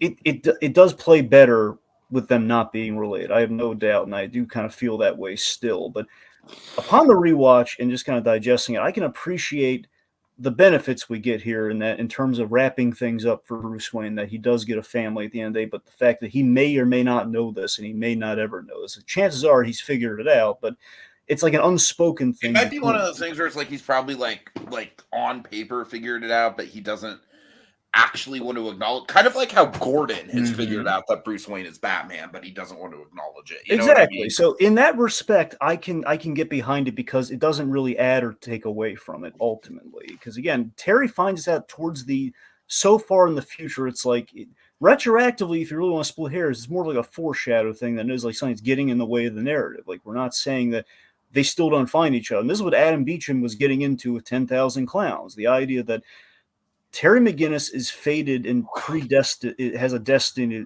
to be Batman. All right, John Kellen, I assume this is a Flash joke, so I'm going to say it in the cadence of the Flash. Bruce Wayne is Batman? I think he's referencing Gordon in Dark Knight Rises. No, I don't know. I think that because that's less urgent. That's more just like Bruce Wayne. No, I think this is a Flash joke. John Kelly can confirm. Could be Bruce Wayne is Walken. Batman? He's Batman? All right. Well, it could also be Walken, but He's Batman? Bruce Wayne, why dress up like Batman? Oh God. Right. All right, anyway, okay, so the point being, the whole Project Batman Beyond said genetics was one thing. Basically, you can engineer someone who could meet the potential of everything Bruce Wayne went through and might have like a leg up in terms of Bruce Wayne being as immune to toxins and all sorts of stuff that he was throughout his duration of being Batman. Sure. So that was only half the equation, though. The other half is tragedy, something that kind of jump-started, essentially. So this was cool. The Gray Ghost strikes again. Sorry, not strikes again. The Gray Ghost strikes. I mean, I mean this whole scene, it's like kind of like a double whammy of Batman, the animated series fan favorites, where we have the Gray Ghost as the movie, and kind of the place of the Mask of Zorro, which is really cool in its own right, very appropriate. But then obviously we also have the Phantasm as the would-be assassin, which I mean that right there just definitely gives this a big kind of like series finale quality to it. It kind of feels like we're kind of taking out every toy for one last time. Oh yeah, and I love that kind of the pieces were assembled really neatly here. Where okay, so he would be inspired by the Gray Ghost, the rousing adventure kind of hero kind of vibe, and they would have like a traumatizing figure that would be like an evil villain that would kind of lead to Vigilante going up against kind of costumed weirdos. But so Gray Ghost strikes. I love the idea we've rebooted it in the future, so that in a sense the Gray Ghost kind of went from obscure kind of TV, kind of canceled, like TV show to basically being rebranded and rebooted like it was ahead of its time. Nostalgia is a hell of a drug, Dragon. Current Hollywood kind of says that, If anything, it's a little bit ahead of its time to be like, yeah, fuck it, reboot anything. So it's ahead of its time in the reboot, but also if you want to look at it more simplistically, you could look at it as like, it's 60s Batman to 89 Batman, Sure. Anyway, so the assassin wouldn't pull the trigger. And a lot of people have always wondered, why the heck would she hire the one assassin that knows Bruce Wayne? Why would she hire You know what? I feel like I'm just going to give that one a gimme. I feel like it, yeah, that criticism is fair. But it's so cool to see Phantasm. So I'm gonna have it as a we don't care. I have a justification that may or may not save it. I don't know if it does. Okay. The only logic that I had, specifically why Andrea Beaumont, is basically I think Waller would have sold her on the idea because she knew Bruce Wayne. I think initially Andrea Beaumont might have been on board for this, but then in the moment she kind of realized the error in this thinking. And what's really nice about having Andrea Beaumont there in this moment, her like basically not pulling the trigger and telling Waller, like he wouldn't murder to ensure his mission, or like this is like I would be betraying his whole everything Batman stood for if we do this. In a way, Bruce Wayne years later, and he'll never know it, he got through to Andrea Beaumont. Yeah. No, that's great. That's great for sure. That's the thing. Like he got through to her. Like she saw the error in her ways like years later, and he'll never know it. I mean, that's just a really good kind of like, again, it's like that sort of like needle threading the loop in a series finale kind of thing. I mean, we don't know it for sure. I like to think she quits the assassin business after that moment. I think that was the epiphany. For sure.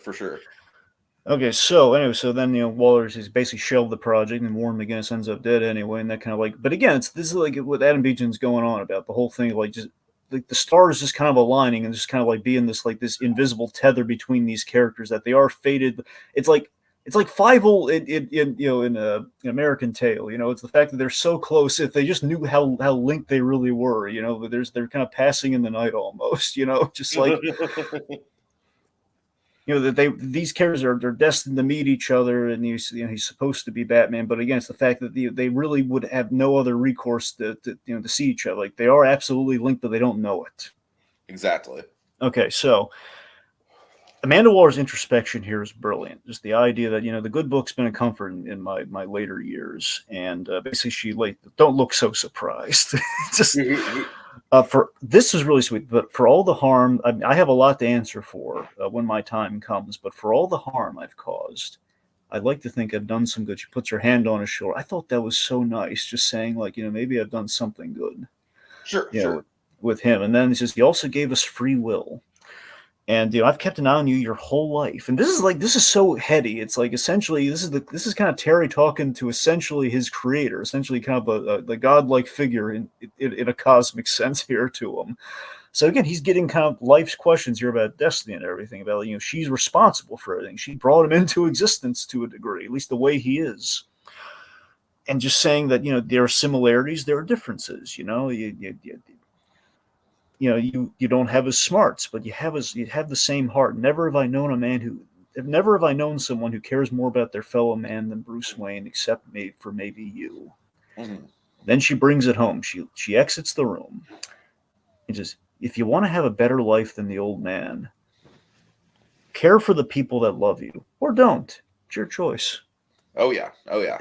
I think that might be the best line that Dwayne McDuffie wrote in this whole episode, because that is like literally the whole point of Terry McGinnis is that we have a Batman who's not dedicated to the mission so much so that it's going to deprive him of having a life. Terry McGinnis has strived to have a life and have loved ones, and there's a lot of differences between him and Bruce Wayne. We're saying that even if he is, at the end of the day, we're saying even if he is genetically Bruce Wayne or Bruce's son or whatever, that doesn't matter because he's still going on the journey. He's still like. He's not Bruce. Again, the other great line too is like, "You're not Bruce's clone. You're his son." Mm-hmm. Like in a way, these characters kind of got what they lost back. He got us. He has a son. Really, like you can argue even before, even before this reveal. I mean, it's still very much kind of like we were playing on the whole like non-biological father of it all. Yeah. Yeah, it's just really nice that in a sense Bruce did get family that he never in a million years thought he would ever have, but he may or may not ever know it. And in Terry, in a sense, he got his father back after losing his father. That's what I mean, though. In a sense, he obviously had it with in the non-biological sense, but it's just kind of a nice little kind of like little cheat code in life, one could say, Sure. Anyway, so it's just really good food for thought that Waller gave him, and just saying it's your choice, being like, do with it what you will. I mean, you can choose to be miserable and angsty and just kind of be on the war on, either a war on crime or just be miserable the rest of your life, like in alone, like Bruce Wayne is. You could, in doing so, you actually become him, which is kind of your fear right now, or you can keep being your own man, who's just linked to this guy. All right, so he calls Dana. And this is, calls are at 3 a.m. No, this is kind of when I got the sense that, like, yeah, that black and white, like him breaking up with Dana, that didn't actually happen. That was just him kind of really. So you want the evidence that none of that happened? I mean, I don't really think I need it because I feel like the evidence is right here, like him calling Dana at 3 a.m. and Dana just being like, "Oh, hey, honey." No, I know you're right. I mean, like, you want the clue. Like, there's a visual Easter egg that kind of tells you, okay, that probably didn't happen. I mean, sure, I guess. The grandfather clock isn't broken. Oh, there you go. Yeah, right. So I'll throw that in there. But you're right, though. I mean, Bruce Wayne has money. He could have gotten that replaced, though. So we don't know. we don't fully know. But I'm with you, though. I'm inclined between the grandfather clock and how these interactions go. There's a proposal happening here, and by the way, the proposal does give me some Phantasm nods because again, it kind of brings it all back to had Bruce Wayne had he been able to be happy, he would have proposed to her, and it would have happened, and his whole life would have changed. So I like that we're kind of circling back there. He's going to get married. He's going to have a family with Dana for all we know. Like things are going to, and it's kind of Bruce Timm's whole point here is that he wanted to kind of end on a happy note here with our characters with Terry McGinnis. And I think it's kind of what we get here. And we have this really beautiful, folks, is the last we're getting the Conroy here, so we got to bask in it here. Okay, so we have old Bruce Wayne, the real old Bruce Wayne, the one who's not like ambiguous and black and white and stern. The one who's not a complete dick. Yes. I love that we kind of softened their mistake, essentially. And to differentiate, we put him not in the classic Bruce Wayne outfit like he was in the black and white. We put him in like he old kind of grandfatherly robe and everything. Sure. Yeah, like his Ebenezer Scrooge attire here. So this is great, and he plays it it's a really nice tender scene. You're in my chair. I love. There's something about Terry being in Bruce's chair for the final time we're going to see these two together. Isn't that just perfect, Dragon? It's just like it's like chef's kiss. It's like as if this episode didn't do anything better as far as like the series finale quality to it goes. Oh yeah, this is a cherry on top of it. It's like the good version of Mutt Williams taking Indiana Jones's hat. Absolutely. Now this with the chair thing, I was hesitating bringing this up. I'm just going to throw it in there because we're talking about it. This does not literally connect to the DCAU, but just kind of the Batman's comic history. I'm not saying it's literal, but at least it feels this way.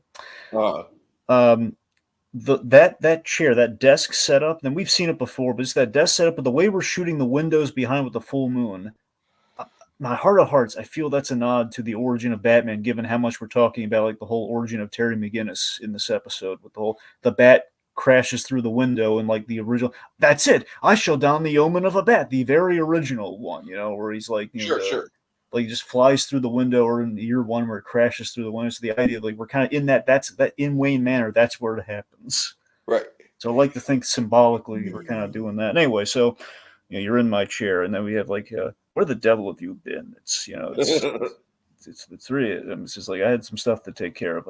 Were you worried? Sorry to worry you. I was worried. Again, there's a fatherliness there, which is seeing the soft side of him, like at age 95, is really sweet. Just like I was worried about God. He won't admit it, but you can tell. Right. And I'm going to go as far as to say this, man. Conroy did not have the best relationship with his father. Dragon. Honestly, I kind of feel like as a series finale, it'd be appropriate. Like, obviously, you and I know where it comes from, but this whole time with Batman Beyond, we've been doing the whole Great Conroy thing. Would you like to, just for prosperity's sake, tell the folks where that came from in case they don't know? We should, because this is a story of fathers and sons, after all. Exactly. Yeah. Feel like it's appropriate to kind of like almost end the Batman Beyond, the Batcave Beyond on this story. So Kevin Conroy had a lot of Kevin Conroy's life had some rough patches in terms of he had a brother who was schizophrenic. His father was a drinker, and he would get into arguments a lot. Yes, Tiki. And I saw the opening and I went with it. Well, I understand non-violent, but he was a drunken. He was kind of an angry drunk at times. Right. Anyway. Like didn't really go for the acting craft and all that, so he wasn't super supportive, but he wasn't like coming down on him. And we don't know what his Conroy was closeted. I don't know what his relationship with his father was in terms of that regard. From what I understand from the comic that Conroy did talking about that, I don't think his father knew. But the thing is, his father, basically died of the drink, to put it simply. For the most part, essentially, he was in a hospital room, and he was in a hospital at the corner of a hospital room, I think, and he was kind of on his last legs. And Kevin Conroy went to see his father, and basically his father's had this Shakespearean Hamlet-like moment with him that really stuck with Conroy, and he basically said to him, and it seems like he said to him either a man reflecting on his own life, and he kept it's ambiguous too. He either reflecting on his own life, or maybe like throwing like kind of a barb at his son in the last moment, saying, "The Great Conroy." It's the haunting way in which he said, "The Great Conroy," and that's like the last interaction they had. I don't think he keeled over there in that moment, but it was like just that was like the last moment again, like such a gift for him to give him. The last moment of lucidness he ever had with his father. Yeah, there you go. Yeah. Yeah. It's like the great Conroy, just giving him like that gift of motivation, just like, whether it's like motivation or it's like in the face of I motivation, mean, kind of yeah, like, that's the thing. It's like, is it supposed to be motivation? Is it supposed to be Mhm. like, I'm proud of you, boy, you've done good? Or is it supposed to be sarcastic, like, you think you're some great actor, the great That's Conroy? the thing. I think the way Conroy read it was that it was him looking. He always, if I remember correctly, Kevin Conroy read that moment as that was his father reflecting on his own life in that weird kind of like Oh, half right, lucid yeah, it kind of could state. be, yeah, right, for sure, But yeah. that's the thing. It was ambiguous though. He doesn't I know. And we, love the ambiguity of it. I mean, obviously, if we ever do like a Kevin Conroy biopic pitch, that's not just going to be in there. That's probably going to be like the fucking skeleton of the whole damn movie. absolutely. The great Conroy. So that's anyway. So this moment here suggests that this is the interaction. Like this is kind of like what Conroy would at the best he would kind of want his father to have been, like basically even as grouchiest, there would still be a warmth there underneath it all. I think that's what he's bringing to like Bruce Wayne here at his literally being connected as a father here in this scene.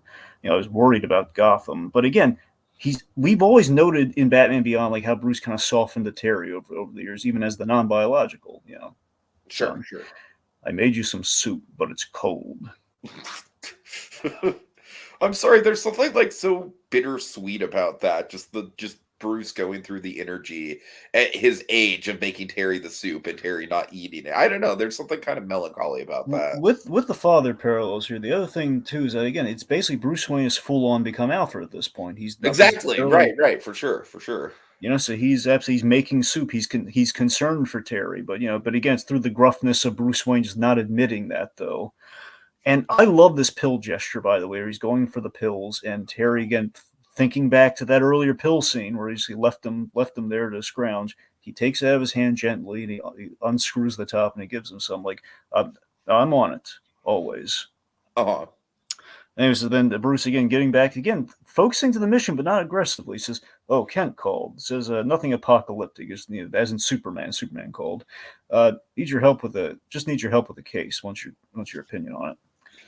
I feel like that's yet another kind of like series finale thing where it's like we're bringing Superman back into the fold. This is a Justice League episode after all. Very appropriate. I like the fact that we don't actually see Superman at the end. Kind of keeps the focus on Terry. Yeah, and again, this is too like the Bruce Wayne's presumably like fully retired at this juncture here too, because again, he's like turning like Terry. Superman's calling to get Terry's advice on things. He's not like he's not asking just Bruce directly for input. Sure. And again, there's a passing of the torch vibe. Absolutely. Anyway, so he says like, well, you should eat something first. It's late. You should eat something first before you go. Keep your strength up. Says And nah, now tell me that is like the ultimate, like, yeah, Bruce Wayne is now totally Alfred. which was always the show was kind of building to, and we kind of fully like he's become Alfred. Which I mean, I got to be honest with you, man. As far as like series finales go, that's a borderline perfect note to go out on. Absolutely. And then we have this wonderful delivery. So Conroy's last words. Well, sorry, not his last, his second to last words. We'll get there. He says, it's just like, you're a stubborn piece of work. And then I love how Terry says this softly, just like my old man. Yeah, for sure. It's really beautiful. It's really nice. And it's just this thing of like, I don't know. My read on is that Bruce probably he figured it out at some point. I think, but again, it's the unspoken thing you referenced earlier, Tiki, where again he just never mentioned. But I don't think he knew from the beginning. I think he probably figured it out at some point, just being the world's greatest detective. But he just kept it to himself. Exactly. Anyway, so our ending, the end, that brings it completely full circle. I mean, completely full circle, folks. This is the absolute end of the DCAU as we know it. On leather wings. He's flying like Man-Bat, shadow against the buildings. We pass the equivalent to the police blimp. And we have the last voice that was the first voice that brought us into the DC animated universe in more ways than one. We have Kevin Conroy as the random GCPD officer in the blimp saying, "Did you see that?" Yeah, I absolutely noticed parallels with On Leather Wings. I did catch that, and again, just once again, pitch perfect thing to go out on. I kind of feel like that moment kind of like solidifies Batman's legacy as like a, as like an idea, an icon, Mm-hmm. like almost a part of Gotham folklore. Yeah, and stuff. Again, I just love the fact that we have Conroy again. He's sounding younger too when he does that too. He's just sounding like the youngest, most earnest, like Conroy back in '92.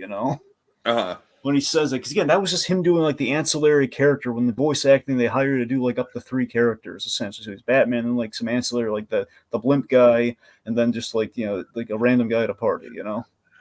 Sure. All right. And that's it, Tiki. He flies off. We have. Did you see that? And Tiki, indeed, we saw that. Yes, Dragon, we saw that. Yes.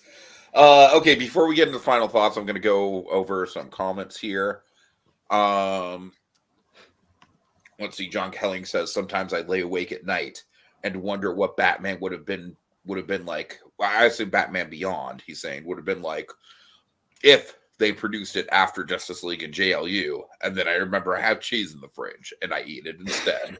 That's on brand for John Kelling. Right. I believe they would. He would forget cheese.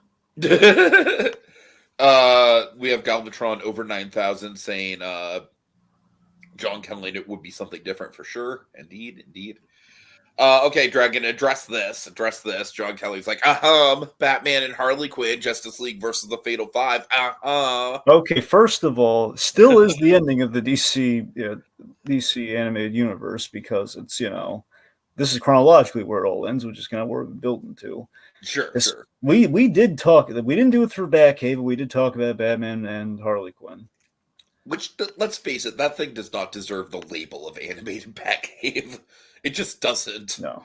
We may or may not have talked about Justice League versus the Fatal Five. I can't recall, but it was very supplemental, not a lot of Batman in there, and it was kind of like it's kind of in the vein of the Batman Harley Quinn thing. It's not bad. It's not bad, but it's like it's very.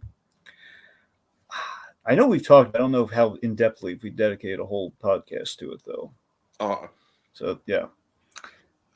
All right, and then really quick, just Eli, aka Little Blue, saying to end the stream, I typed this final quote. I care, Joker, about Gotham, about justice. And if it has to end, at least I go out like this, being Batman. God, that was seriously, that was his last delivery, and the fact that he was like in the original animated series outfit that I go gaga for every time I see it, it was just perfect. Sure. Once we fixed Mark Hamill's dialogue, it was perfect.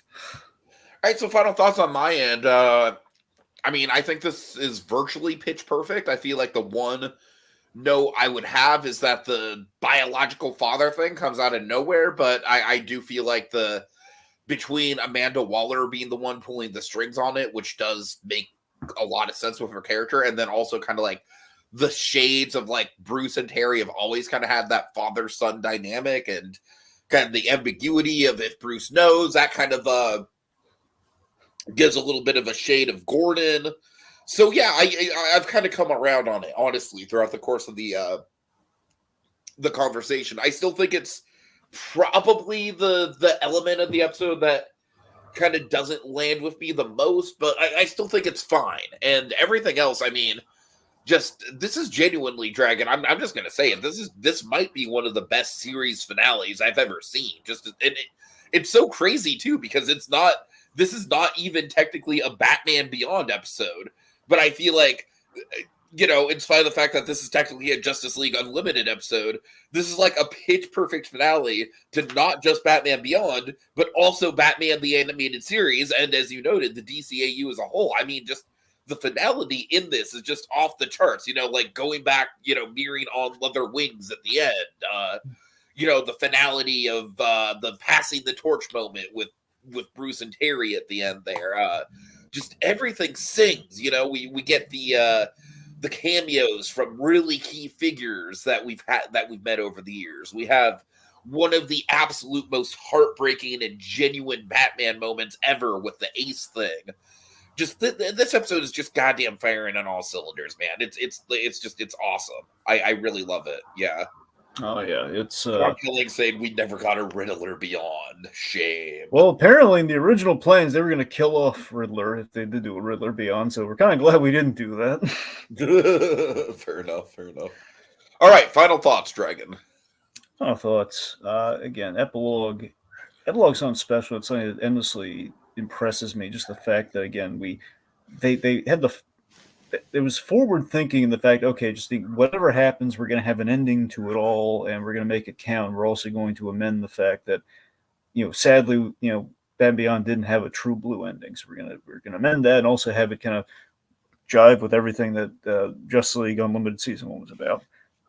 And it turned out great. And again, I think it was always controversial with their reveal. The whole, because it did to some degree it undercuts is kind of like the found family dynamic. But again, I would argue again with McDuffie's writing, it's kind of one of those things where a lot of people ride Bruce Timm on certain choices that he makes. I'm not saying they're necessarily wrong about that, but it's the fact that I gotta be honest with you. If you like going into this show, for example, I was so worried about the whole like Bruce and Barbara thing. But it's really a non-factor in the series when you actually watch it. Yeah. So that's the thing. It's just this. Sometimes people either overreact or they, it's just people. It's just react. People have strong reactions to things. It feels like Bruce Timm kind of threw it out there, like, okay, people have strong reactions on the internet. Next thing you're gonna tell me, Dragon, people are gonna go on the internet just to tell lies. I'm sorry, that was an Arthur reference, but it was forced. My bad. Go ahead. Anyway, just the fact that it really feels like, okay, Bruce Timm just had like, okay, he's threw it on the table, like, okay, this is what we're gonna do. We're gonna connect it. We're gonna kind of have like a whole kind of like a look at Batman's legacy in terms of like, could Terry have been kind of like destined for this the whole time, like, because it just felt too perfect. And Dwayne McDuffie, I think, really massaged that into something kind of thoughtful, and I think he just kind of like looked upon like, how can I really make this work and really have this speak to the characters, and at the end of the day, kind of be able to have our cake and eat it too. And I think we do have our cake and eat it too at the end of it, because I don't think it underwrites all the great stuff that we had with their dynamic. I mean, you still feel for them, and the Bruce Terry dynamic. And at the end of the day, I mean, I think you have to strengthen their bond by the very end. Just when I look back on the episode again, I'm feeling such an attachment to old Bruce Wayne and Terry having this unspoken kind of Gordon Batman-esque dynamic. Right. And I think there is something kind of beautiful about Bruce Wayne, like after all of the Bat family drama that he's gone through, to actually solidly have a biological son. I don't know. Yeah. I feel like there is something kind of final about that. You know what I mean? That brings me to the two things I want to get in here before we look on it. Okay, so the whole point that Bruce Timm, the reason he suggested this is for what you just said. He wanted a happy ending in which Bruce Wayne gets his family back. He's patched things up as much as he can with the Bat family in Return of the Joker. We take the nth degree. We give him a gift, which is he has family back, but it's a gift that he may or may not know, and he doesn't need to know. It's the fact that, in a way, he's kind of reassembled his found family, but in some cosmic sense, we rewarded this character who's done nothing but good, for so long, and he's enriched all these lives. He's saved these people. He's inspired people, and we're giving him like a gift, and we're giving the kid who's kind of always put it all on the line a gift as well, and giving him his father back, which I think is really beautiful. And Batman being the connecting point that kind of allowed this to happen for these characters. So Batman, kind of the idea, the symbol, kind of doing that, I think is beautiful. And I think looking back on Batman Beyond, I've mentioned this before, but I want to mention it once more for posterity's sake. Just the fact that it's a gift that Kevin Conroy, we always took it for granted. We always assumed he would make it to the age of old Bruce Wayne. Not this old Bruce. That's 95. That's crazy. But the traditional old Bruce Wayne. We imagined he would make it to that, and it's so sad that we never saw him make it to 80, but it is a gift that the role that he played allowed him to play Batman all sorts of different ages and kind of live out the life. Through Batman Beyond, he was able to live out the life that sadly he didn't get to see to make. So in a sense, he was able to live that life, which that's there's something insanely poetic about that he was able to kind of have this been there seeing it all. He's played an old man for, like for 3 seasons plus of a TV show, Uh-huh. and yet he's going through this journey with this character, and it's like literally his first voice role ever, and pretty much he was he was mostly a stage actor, and then he kind of did a few TV parts, and this is like the role that defined. He gave everything to this role. It's like that moment from Dark Knight Rises. You've given them everything, not everything, not yet. It's the Absolutely. he gave everything to this role. He dedicated himself to this character, and he became that character, much like Christopher Reeve became Superman. And both of them Juilliard trained actors. It's the actor becoming the role and enriching him for the better, and just being everything that character should be. And it's much like I'm gonna miss the show. I'm gonna we all miss him, and we're all grateful that every time we read a Batman comic or we think of the character. I mean, 9 times out of 10 in my case, it's Kevin Conroy's Batman. Sure. Well said. Yep. All right, so I would like to give a big thanks to recently deceased John Kelling, Little Blue, Galvatron, over 9,000, and of course Code Geass for joining us. And it's been an amazing journey, folks. Dragon, I want to say I don't want to get into like the actual math, but like I want to say we started this journey. You know what? Fuck it, I will look it up. I think it's been 10 years, but there's a gap in between. So, I don't know if I want to say like it wasn't a full 10 years, but essentially we started 10 years ago. We started at 10 years. Well, that's all I need to know. Okay, yeah, we started at 10 years ago, and I feel like that's, I mean, this truly feels like an end of the era. So, yeah. John Kelly says, Batman defined Conroy's celebrity, but Conroy redefined Batman. There Indeed. you go. Words to go out on. Yeah. All right, folks. Thanks so much for joining us. And that will be the last time that we enter the animated Batcave.